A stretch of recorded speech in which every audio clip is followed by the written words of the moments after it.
সব শেষ হয়ে গেল। সরকারকে সবই বলছি, সব শেষ করে দিল, সব শেষ করে দিল। ইনকাম করার লোক তো আমি একা, ওই দোকানের উপর দিয়ে সংসার চলতো। আর এই অবস্থা তো আমার একার না, লাখ লাখ মানুষের আজকে এই অবস্থা।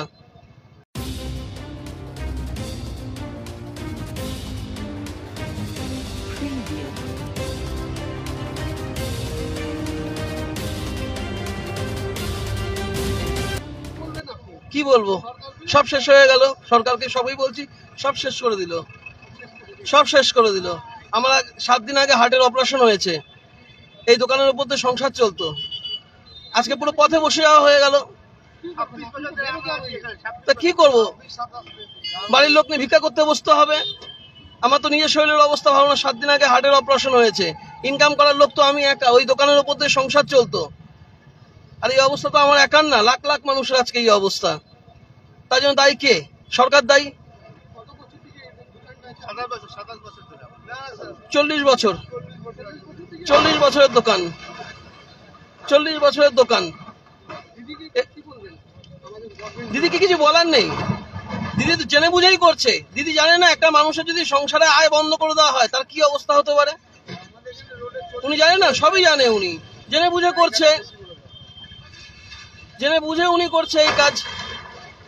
যে জায়গায় আমরা না খেয়ে মরি, ওই 1000 টাকা দিয়ে উনি মনে করে যে সংসার চলবে।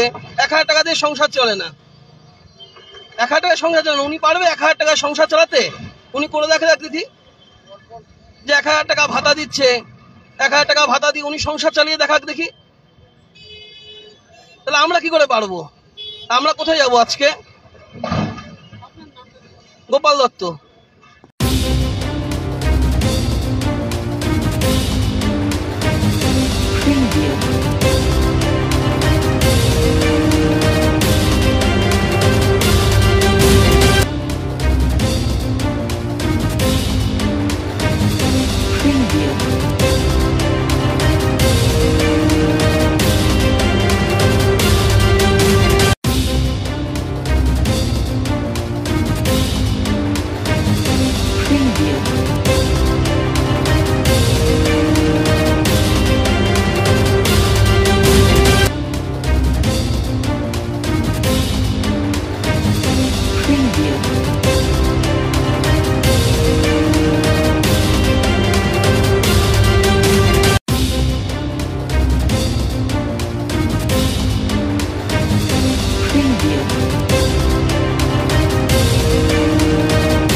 Preview.